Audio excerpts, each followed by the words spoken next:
भगवान करे तुझे भी तेरे जैसी बहू मिले। खुशबू गर्मियों की छुट्टी में अपनी मम्मी पूनम के साथ कुछ दिन अपने मामा के यहाँ रहने के लिए आई थी, तो उसने देखा उसकी बड़ी मामी मोनिका दिन भर घर का काम करती रहती थी। उसकी बहू रंजना उस पर हुक्म चलाती रहती थी और खुद आराम से पलंग पर बैठकर खाना खाती थी। यदि खाना बनने में कुछ देर हो जाती तो वह उनसे लड़ने लगती थी।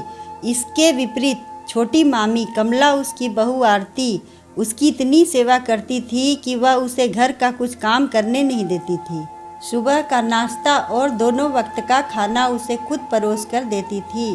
घर में अपने लिए कुछ काम न होने के कारण वह कभी टीवी के सामने बैठकर भजन सुनती तो कभी बच्चों को लेकर सहेलियों के संग पार्क में घूमने चली जाती थी।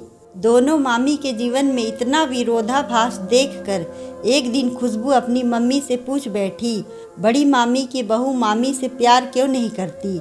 उनसे दिन भर इतना काम क्यों कराती है? छोटी मामी की बहू तो बहुत अच्छी है, मामू और मामी की कितनी सेवा करती है। उनकी हर इच्छा पूरी करने के लिए हर वक्त उनके आगे पीछे घूमती रहती है और हमसे भी हमेशा खुश रहती है, कभी लड़ती नहीं है।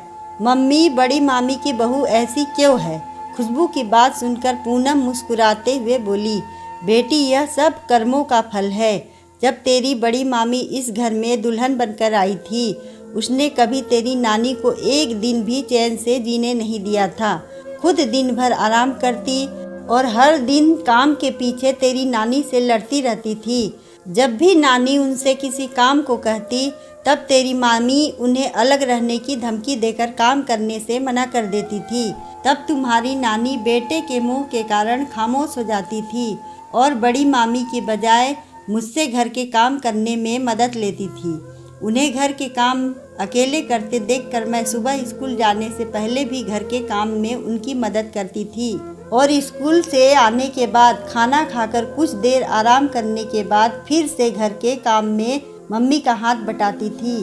कुछ समय बाद जब छोटी भाभी इस घर में आई, तब एक दिन मम्मी जब सुबह के वक्त घर में झाड़ू लगा रही थी, तब छोटी भाभी ने उनके हाथ से झाड़ू ले ली और मम्मी से प्यार से बोली, आपके बेटे ने मुझे सब बता दिया है। आपने अपनी पूरी जिंदगी काम करते हुए बिता दी। आज के बाद आप कोई काम नहीं करेंगी। आज के बाद घर के काम की जिम्मेदारी मेरी।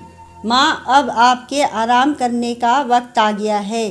झाड़ू मुझे दे दीजिए और आप आराम कीजिए। यह सुनकर मम्मी भावुक होकर बोली, बहू तू अभी नई नई आई है, कुछ दिन आराम कर फिर काम कर लेना।